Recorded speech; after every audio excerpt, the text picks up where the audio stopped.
Oh, yeah. Narito na ang inyong hinihintay. Ang programang magpapakita ng di nakikita. Ang nakatago ay ilalabas niya. Programang maraming ilalantad na mga sorpresa. At ngayon, narito na po sila. Ang mga kwento niyang ating mapapakinggan. Si Mr. Yes Yes Yo, Attorney Ferdy Topacio. Oh, yeah. Yahoy! Yes, yes, yes, Topacio. Sa ngalan ni Atty. Ferdy Topacio, ako si Miss Juvie de Guzman. Alam nyo, talagang nawiwindang ako sa pag ako'y nagko-commute, pero okay lang pala, no? Mas masaya kasi nakikita mo ang mga dapat at di dapat. At of course, proud ako dahil nag-commute ako. Yun nga lang, pasensya na kayo guys, ha? Wala akong masyadong ayos. Oh, yeah. Kaya kanina sabi ko, ang ganda-ganda ni Jen eh. Lalo na kung nag-aayos pa, di ba? Mas lalo tayong gaganda. Anyway, mga kaibigan, ako po'y nagpapasalamat unang-una sa Panginoon kasi nakarating tayo ng maayos. Pangalawa, ay syempre, marami ho tayong mga kaganapan na nangyayari sa loob at labas ng bansa. Lalong-lalo na dito po sa ating bansa. At salamat kay Sir Winner, nandyan na siya. Yan ang idolo natin na talaga namang makasaysayan. Yan. Kapag gumaganap ng kanyang tungkulin. Anyway, tayo po'y nagpapasalamat din sa mga friendship natin na mahilig yung alam niyo po ba yung mga expression na hindi magandang salita. Yan. Wag na wag po tayong masanay ng ganyan kasi pala pag ikaw ay mahilig sa mga bad words na lagi mong bukang bibig mo, pag nagulat ka, yun ang lumalabas ka agad. Hindi na maitatago yan kasi nakasanayan mo na yan. Well, tayo naman po ay nagpapasalamat kasi hindi naman tayo nasanay ng ganyan. Kahit na anong pagkagulat natin, kahit na sinong kasama natin, sinong kausap natin, ay hindi tayo nagbabago. Well, hopefully, sabi nga po, dapat daw, mamili tayo ng mga tao sa paligid natin. Naku, paano natin gagawin yung guys? Di ho ba, nakikita po natin na napakahirap mag-commute, kaya mabuhay po ang lahat ng mga nagko-commute. Yan ang mga tunay na bayani. Kasi bakit kamo? Ang mga nagko-commute kasi, hindi naman ho lahat, no? Pero sila po ay talagang masigasig na lumalaban sa traffic, lumalaban sa siksikan, lumalaban sa mandurukot, di ba? At daming mandurukot na mga kasabay mo. At hindi lang po yan, ha? Yung naghahablot naman, pag ikaw ay naglalakad sa gilid ng kalye, yan naman ay ma-encounter mo. Pero kadalasan, yung mga nadudukutan, marami-rami yan. Kaya po, mag-iingat po kayo. Unang-una, lalo na sa mga punuan na sakayan, di ba?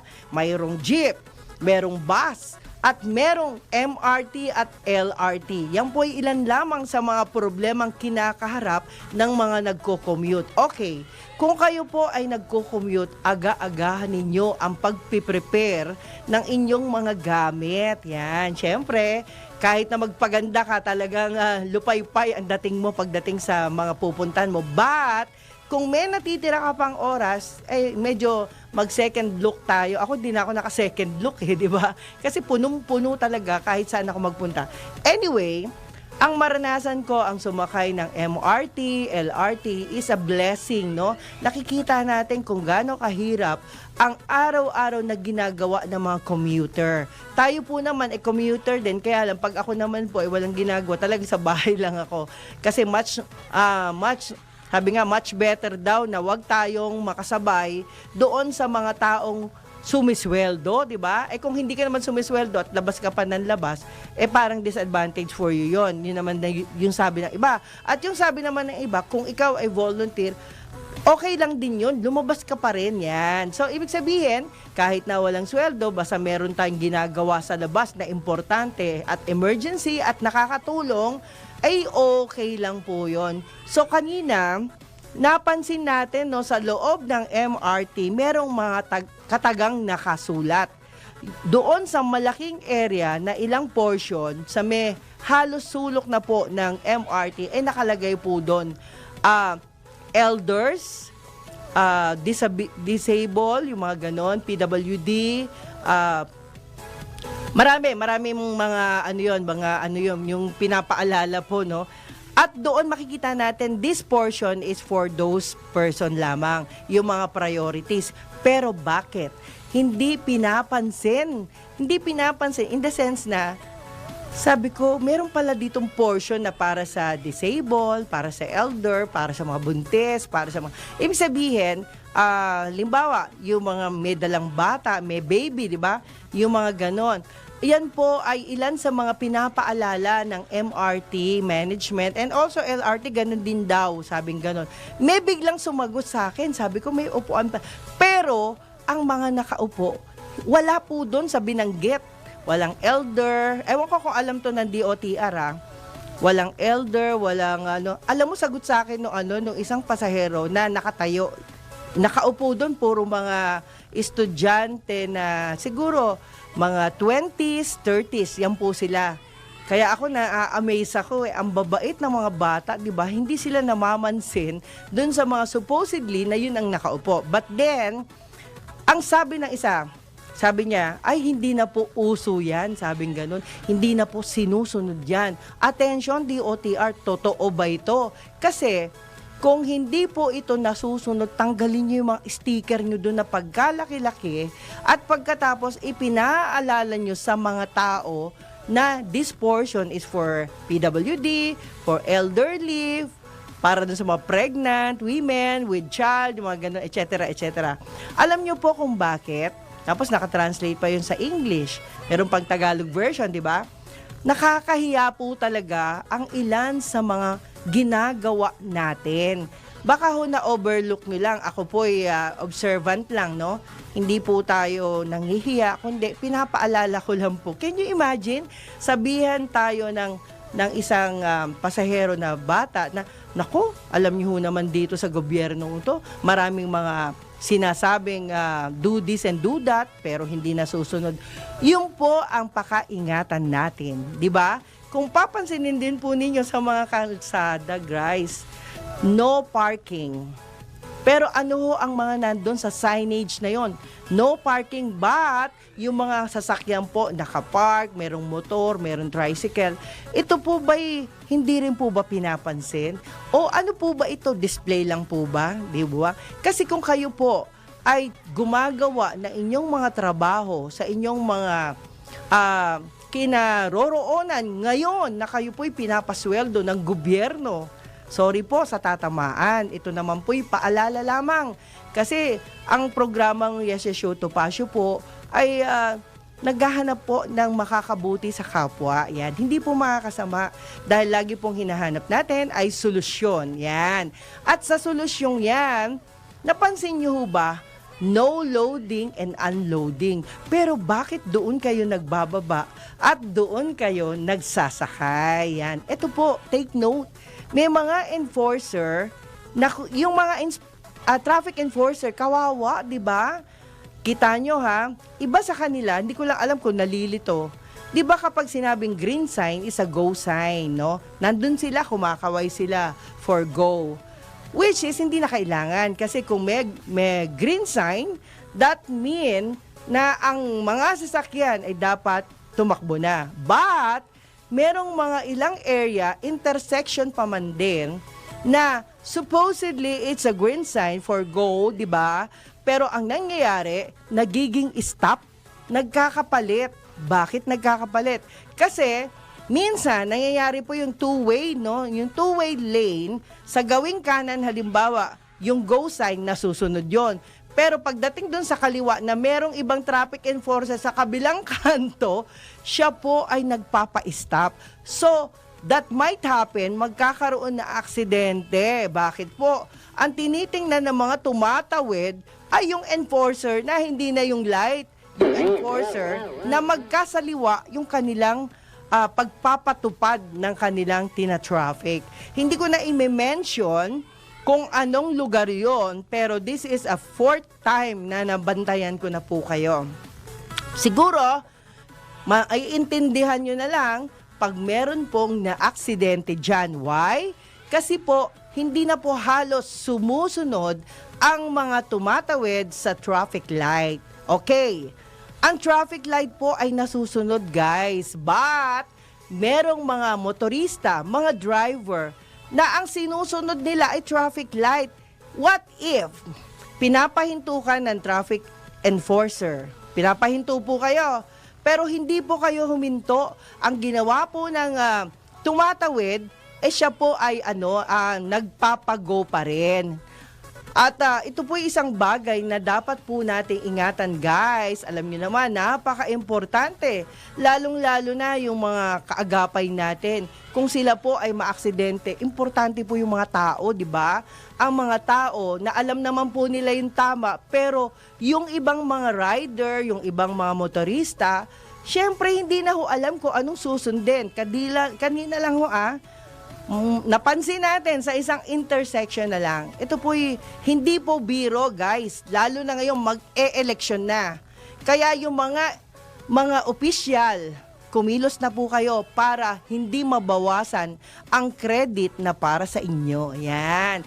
Importante ito, guys. Kasi kung iniisip nyo na kayo pa rin ang iboboto ng mga taong bayan na narito o nandoon sa iba't ibang panig ng Pilipinas, nakakaaawa naman kayo sa isang pagkakamali lang ng tao ninyo.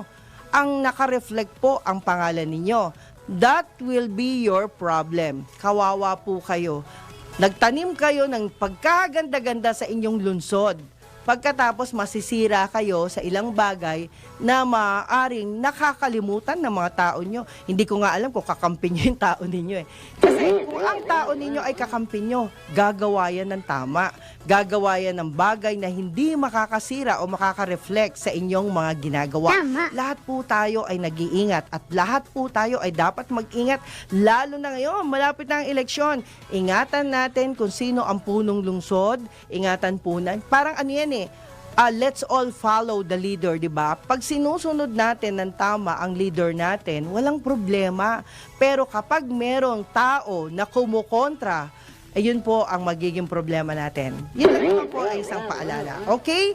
At syempre, sa mga nagtatanong, yan, salamat po sa inyo. At ito na diniscuss na natin kung ano yung nangyari. Okay?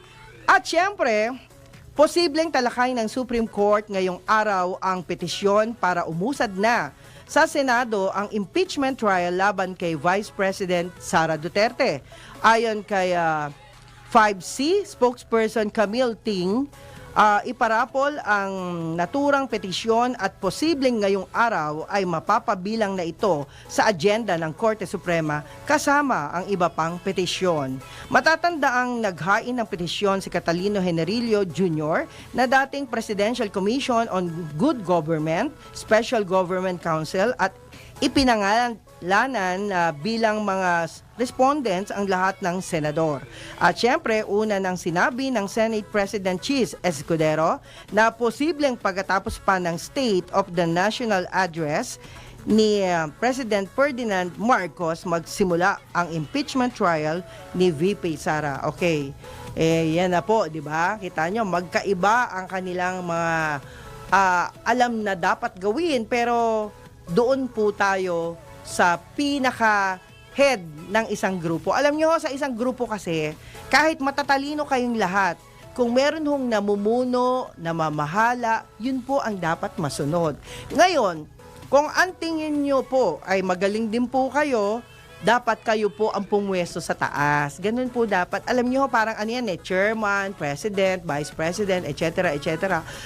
Kung hindi po kayo nakakaintindi ng follow the rules and regulation base doon sa inyong posisyon, siguro po hanapin nyo na lang po sa dictionary ninyo yung karapatan ninyo para gawin ang isang bagay o magdesisyon ng isang bagay na yun po ay inyong karapatan. Yun po ang dapat mangyari kasi po meron po tayong mga leader, meron po tayong mga tao na sila po ang nagbibigay ng desisyon. Bakit pa tayo naglagay ng leader? Bakit pa tayo naglagay ng spokesperson? Halimbawa lang, yung spokesperson naman tagasalita lang na kung ano yung mga dapat at di dapat. Hindi tayo pwedeng kumontra dyan. Yan.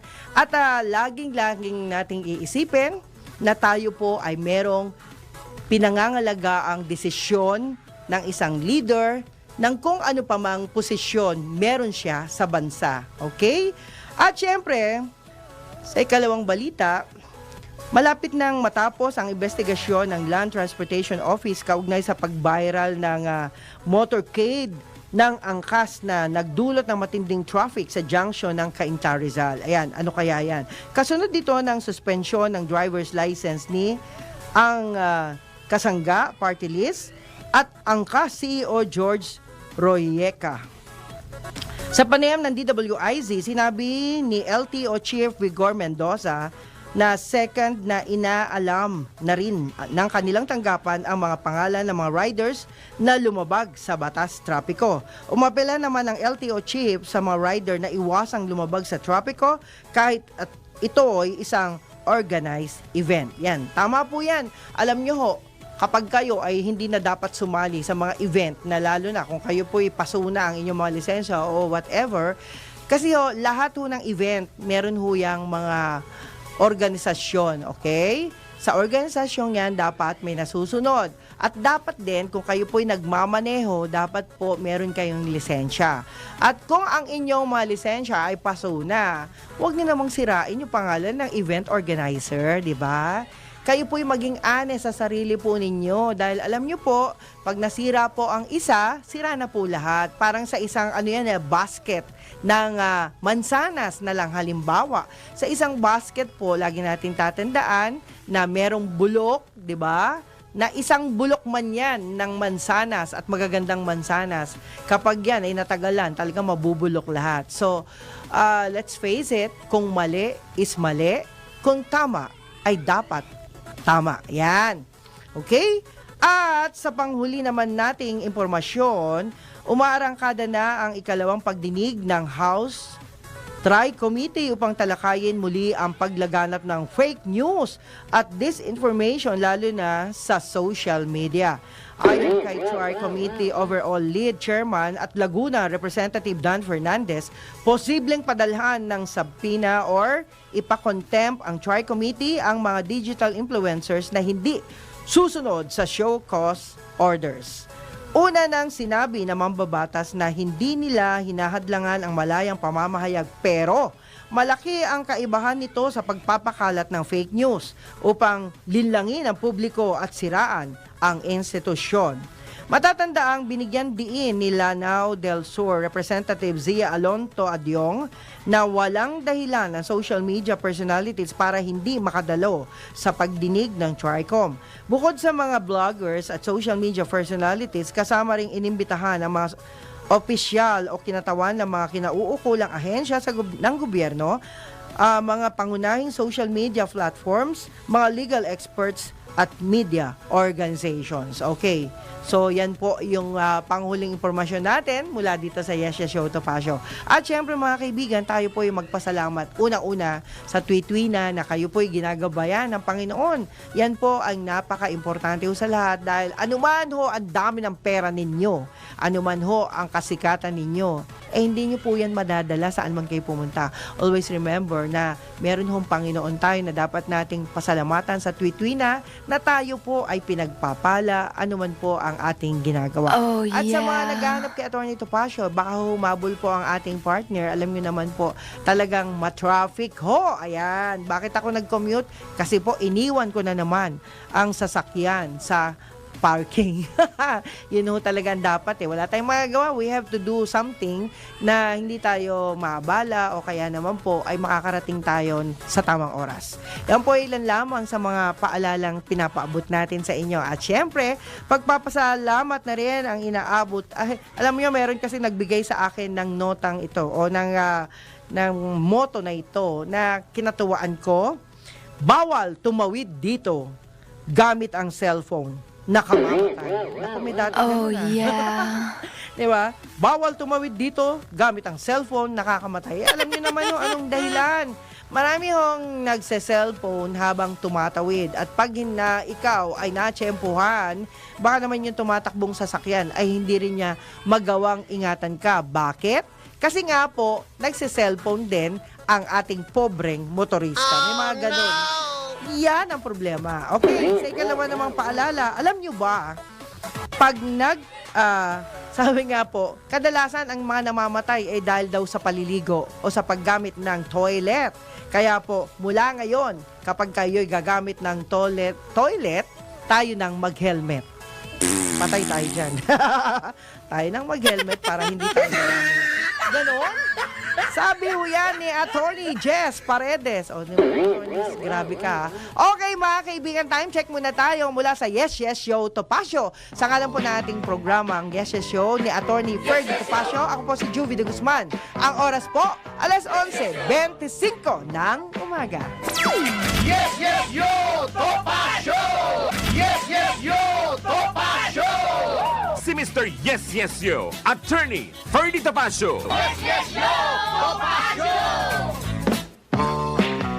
Yahoy! Yes, yes, show Topacio. Sa ngalan pa rin ni Attorney Ferdy Topacio. Ako po si Miss Juvie de Guzman. Oh, yeah. Ang sabi nga po ng ating mga taga-subaybay, yan, mula kay Katirso Peralta, gratitude is the memory of the heart.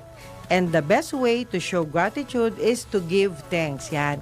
Kaya sabi ko po sa inyo kanina, ano man ho yung bagay na natanggap po natin, serbisyo man o ano man, alam nyo, napaka-importanting magpasalamat po tayo. Yan po ay magandang asal na dapat pong ipaalala natin sa ating mga anak, sa ating mga kakilala na magpasalamat sa tuwi-tuwi ano man po ang ginagawa natin o ano man po ang nagawa nila sa atin. Yan. Huwag niyong kakalimutan yan. At sabi po, stay safe and be well, Godspeed. Sabi pa rin po niya, be strong when in trouble, be humble and simple when in wealth. Be courteous and polite when on authority, and be silent when in anger. This is called simple life management. Yan.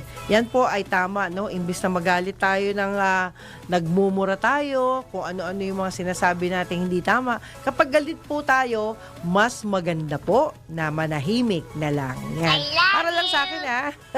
Alam niyo naman, iba-iba ugali ng tao, di ho ba? Kaya, mas maganda, tahimik na lang tayo para maiwasan natin ang pagsasalita ng maaaring ikagalit nila o kaya naman po ay ikagalit ni naman. Okay? Oh, yeah. Samantala, napakaganda hong balita, no? At alam nyo naman, magandang balita kapag may reaksyon ang mga naapektuhan. Yan, ganun ho yun. Alam nyo, pag hindi kayo kumikibo naman sa mga reaction o hindi kayo nagre-react dun sa mga problemang kinakaharap nyo na pala, mas mahirap po yun.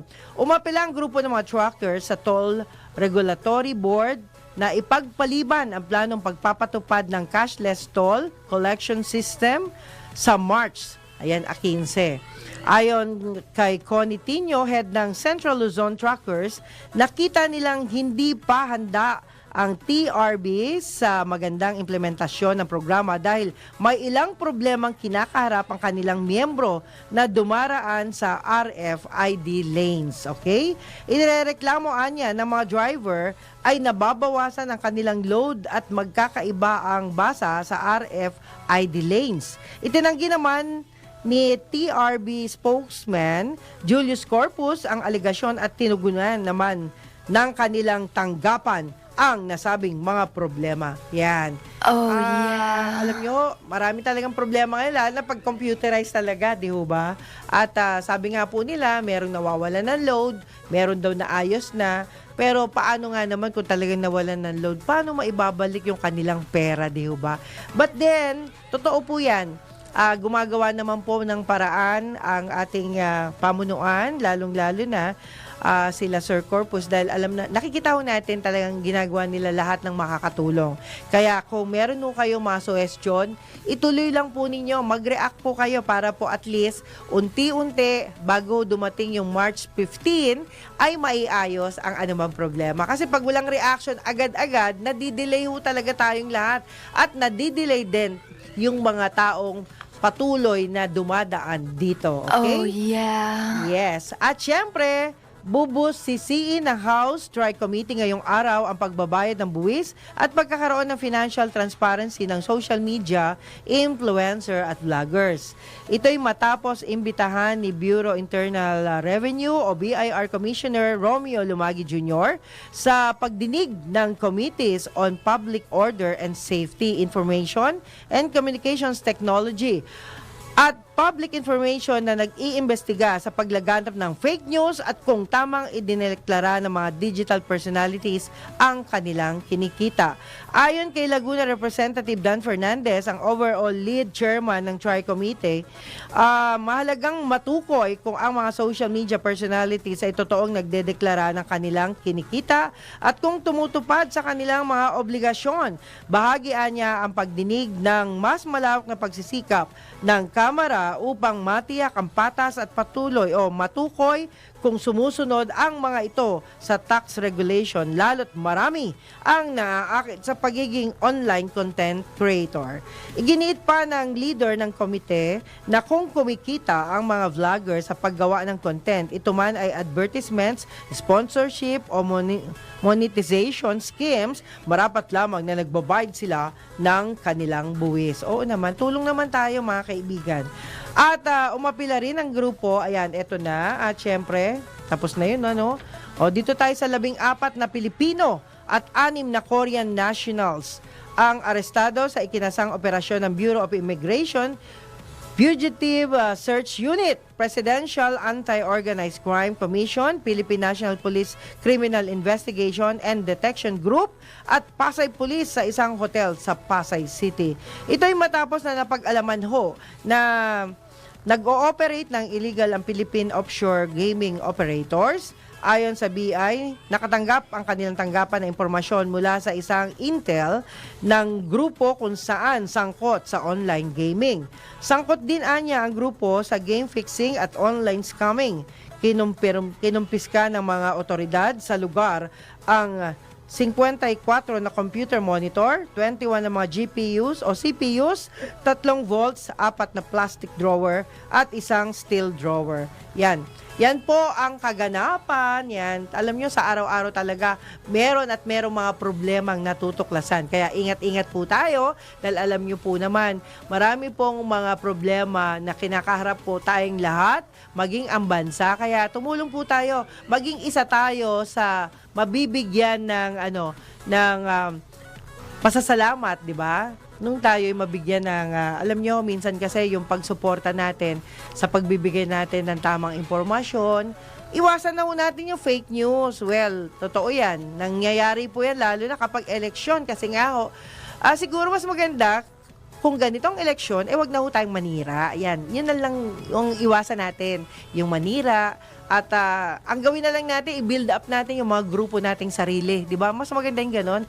I-build up natin kung anong institution tayo. I-build up natin ang mga kasamahan natin. I-build up natin yung mga kandidato na gusto po ninyo. Hindi lahat ng kandidato ay i-build up natin. Siyempre, tayo po'y mamimili lang. Oh, Mamili yeah. tayo. At kung sa tingin nyo ay tama ang ginagawa niya, kasi alam nyo, kapag sila po ay naupo, lalo na kung hindi naman pala maganda yung ginagawa nila, nagiging perwisyo lang kayo, napeperwisyo lang kayo, di ba?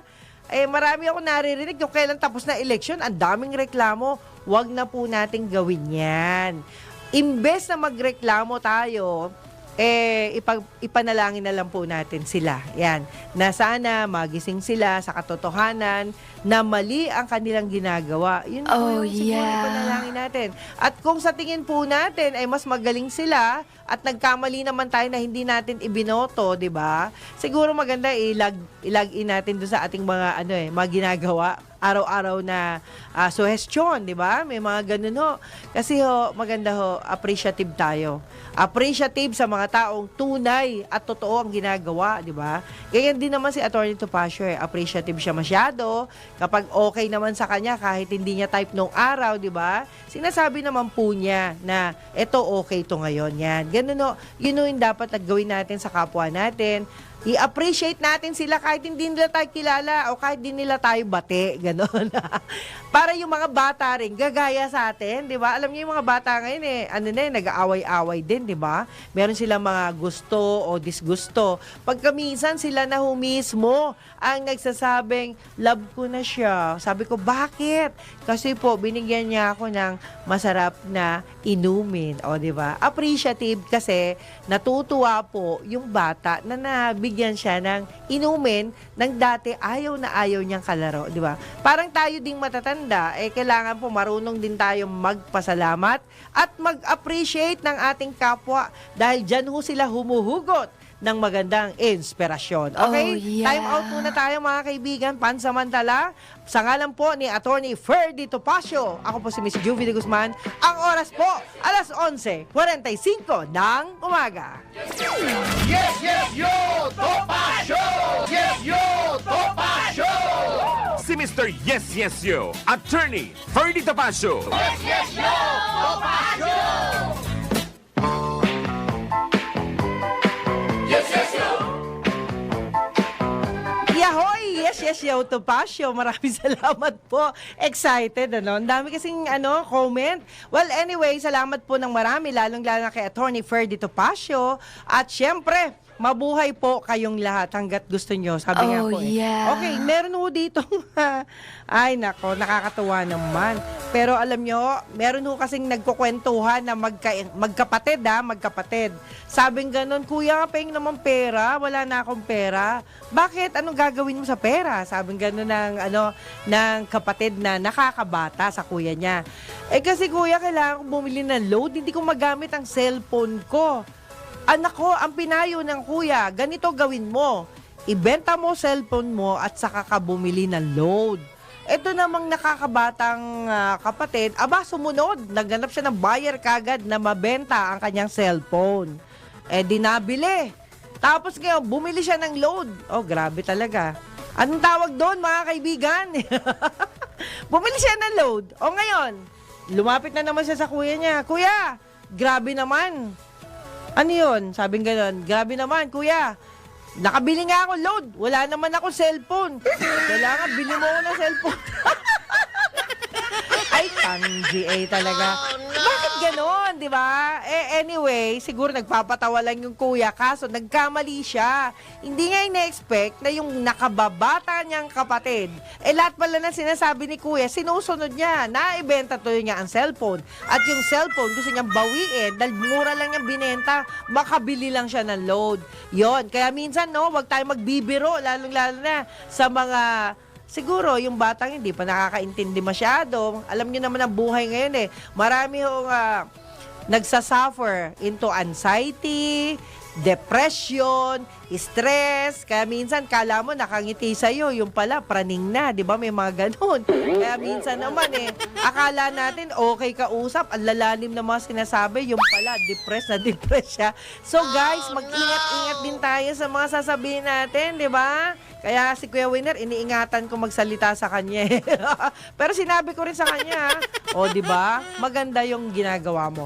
Very professional. Yun yung natutuwa ko sa kanya. Anyway, Oh, yeah. hindi lang po yan, pati si Attorney Topacio natutuwa sa kanya. Salamat po. Anyway, babati muna ako. Batiin ko muna itong mga kaagapay natin sa tweet na Captain Rolando Durana. Kapitan, huwag kayong masyadong ma-stress. Ano man yung problema nyo, kakayanin nyo yan.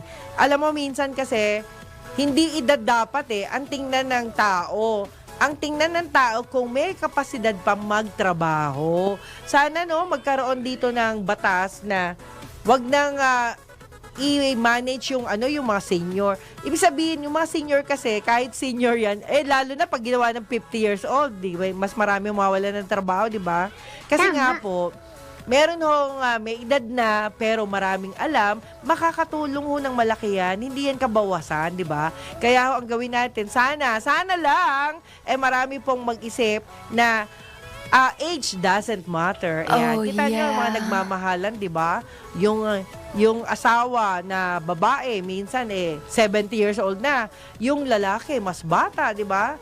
Yung pagmamahal kasi, hindi yan sa edad. Dapat lagi nating isipin, wag yung edad. Ibig sabihin, may chance pa, di ba? At maraming ganyan sa celebrity rin, di ba? Kaya po, sana, wag nating masyadong atakihin yung mga may edad kasi baka sila magkaroon ng depression, mauwi sa anxiety at mauwi sa stress. Ayan. Bawasan natin yan. Okay, pagbati na rin pinapaabot natin. Ayan. Kay Dave Fajardo. Hi, Sir Dave. Yan. Of course, kay Mark Lester, Ernesto Saturnino, Victor B. Oh, hi. Hello po. Ayan. At si, Rodolfo Valdez Ordonio, salamat po sa comment. Isidro Garcia, Ruben Castor, ay direct, salamat po. Nako ha. At syempre, Dindo Hernandez, maraming salamat. Pero Dindo, hindi ako natutuwa sa decision ninyo. Nagbibigay kayo agad ng pera sa kukunin yung katulong, yan tuloy. Hindi sa inyo napunta, sa iba napunta. Okay, alam nyo, basta pera ngayon, ang dami talaga manlolobo. Pero 3,000 binigyan mo, pamasahe lang. Hindi pala kayo ang pupuntahan. Di ba? Yan yung lessons learned yan. Dapat mag-ingat po tayo. Josephine Salvador, nasa Pilipinas ka na ba sis? Ayan, meron tayong kaibigan from Guagua, Pampanga na talagang ginagamit niya ang kanyang Rosario Medical Center para sa pagtulong sa kapwa. Ito nakakatuwa tong taong to eh. Sabi ko, paano kikita kayo dyan pag ganyan, puro libre? Hindi naman, meron naman ding some other way yan. Anyway, at least sa Rosario Medical Center, nakakatuwa kasi inaano po nila, binibigyan nila ng chance na makapagpagaling yung mga pasyenteng hindi kayang magpagaling ng gamutan. So, kahit paano, nakakalabas naman kahit may kulang pa, di ba? May mga utang pa. It's a private hospital, ang Rosario Medical Center. Pribado po siya, hindi po siya sa gobyerno. Kaya okay lang. Sige, kaya yan si Josephine Salvador nagtatapon ng pera. Hindi naman. Joke lang. Okay, thank you so much, Josephine. Reggie Holiero. Doc Jim Sanchez, salamat din po sa response. Salamat po. Salamat din kay Jun Carlos, Ramon Roon Baker. Yan. Milagro Salvador. Ayan, magkatandem yung magkapatid na yan. The Beauties, okay. Kaya lang talagang si Miles ayaw pang magpaligaw. Bakit naman? Kailangan magpaligaw ka na para hindi ka malungkot. Dante Estrella, M-Core, salamat po. Tin Gonzalez, Amina. Ay, ma'am, Amina, yan. Amina Shine. Ito dati nating, perang nakapwesto na siya ngayon no? Sorry po But anyway, I'm happy for you kahit na hindi na tayo nagkikita. Amina F. Pagdangaman, Pangandaman, yan. Thank you so much. Salamat din kay Fat Bibier, Bert Zapra, yan. Salamat po sa inyo. Doc Shari Durana, welcome back. Galing siya na Amerika, so dito na siya ngayon for good sa Pilipinas. At hello din kay Ate Ruby Durana, ang may bahay ni Captain Durana. Salamat po. Hello din kay Ian Rosalado. Yan, ikaw Ian meron kang sikreto, hindi mo sa akin sinasabi, parang mag-a-abroad ka yata. Pero dapat magpakita ka sa akin. Maria Gale, yan, Marley Guzman, Katirso Peralta. Of course, hello din kay Attorney Rante, yan, Attorney Rante. Lahat ng mga abogadong may mga malawak na kaisipan. Saludo po ako sa inyo. Ayan. Hello, Chonan Di Makiling. At syempre, yan, marami din. Sir Dennis Arce, salamat po. Marisa de la Cruz. At alam ko, nanonood ang pamilya ni Sir Dennis Arce. Mabuhay po kayo. Dapat lang po, di ba? Kayo yung kayo yung aming sandigan ng katotohanan. Doc Melvin Villaruz, Perry de Guzman, Marisa Malyari, hello po. Helene Escano, Elsa Joneda, Mark Nilo Ojaman at Dodi Zafra at marami pang iba. James Broom, salamat sa iyo of Cavite City. Nasa abroad ka pa ba? At si Ma'am Lydia Bueno. Alam niyo mga kaibigan, marami tayong mga friendship na nakaka-recover na. Yan, friendship na nakaka-recover sa kanilang mga pinagdaanan. Talagang kapag kayo po ay may pinagdadaanan, okay lang po, dumaan lang kayo, wag nyo nang tambayan. Okay? Para hindi lumaki ang problema. At sabi nga po ni Tita Carmen Ignacio, ayan, si Tita Carmen Ignacio, ang pinaka lovable. Yan, lovable to ngayon si Tita Carmen, hindi tumatanda My goodness, Tita Carmen, hindi ka na tumanda. Okay, hello din kay, ayan, Tita Holly Morte Arcangel. At syempre si Attorney Lolit. Kita nyo, meron ako 100 years old na kaibigan. Si Tita Lolit Abela. ng Norsagaray, Bulacan. Oh, yeah. Okay, so mga kaibigan, tayo po'y magpapasalamat na sa ating mga angkan, sa buong produksyon na talagang magagandang bata at gwapo. At syempre, kay Kuya Winner Contehino at sa lahat po ng mga Oh, friendship natin yeah. sa loob at labas ng bansa. Antabayanan nyo ang susunod na programa, Balitang Bayan with Daryl Justin. Ako po mga kaibigan si Miss Jovie de Guzman sa ngalan po ni Attorney Topacio. I love you all guys. Bye! Yes, yes, yo! Topacio! Si Mr. Yes Yes Yo, Attorney Ferdy Tapasio. Yes, yes, yo! Topacio!